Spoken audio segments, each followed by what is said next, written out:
Students of FCT Government Secondary Schools, Abuja, have exhibited parachutes and arts on climate change and its harmful effects. The event, organized by Global Initiative for Food Security and Ecosystem Preservation, an NGO, created awareness on climate change through secondary school students using arts.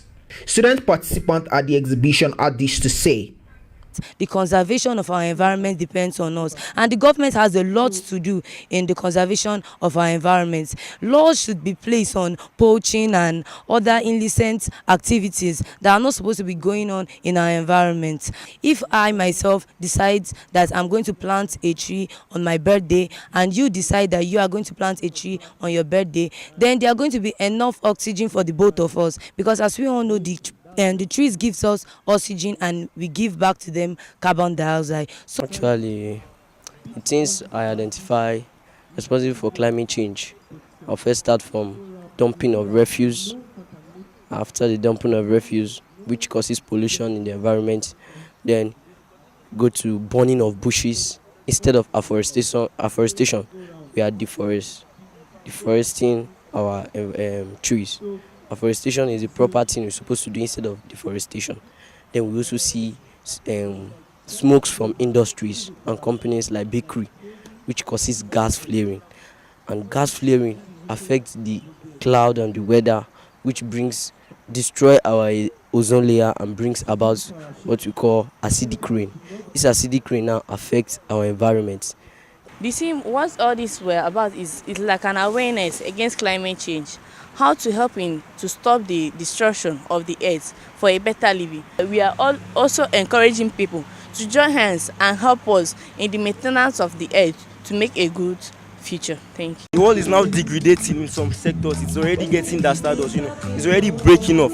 So we did that exhibition in such a manner that it would depict how the world is now and how it was. That is the green land, how everything was very good. There was nothing like famine, and so then we now added another part which will show the aftermath of all this. If we don't stop all these activities, that is, if we don't stop pollution and all these improper refuse disposals.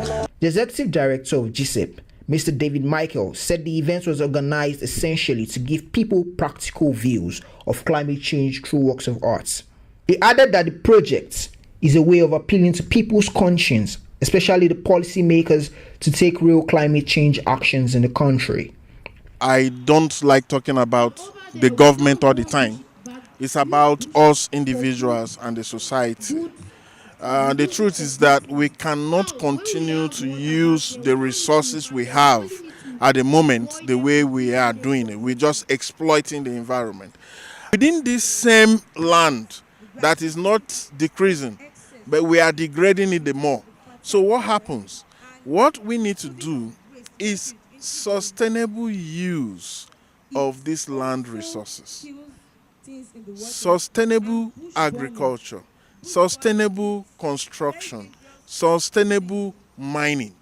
It is not just destroying the environment. Hopefully, it will speak to the minds of the adults and policymakers in particular, so that we would make climate change and a serious issue in Nigeria. In a separate interview, Mrs. Rose Agbo, the Program and Environmental Assistance, Global Environmental Facilities Small Grants Program, lauded the arts exhibition as a welcome development in sensitizing and creating awareness on climate change. You make effort to get there. Little by little, we keep advocating, and what the children are doing, they are the most vulnerable during environmental crisis, humanitarian crisis, and it sends a lot of message, especially to our policymakers and to other stakeholders, and the message is very well conveyed. We are so excited, and we see that the little effort we are making is yielding results. The high point of the exhibition was a short parade of artworks around Millennium Park.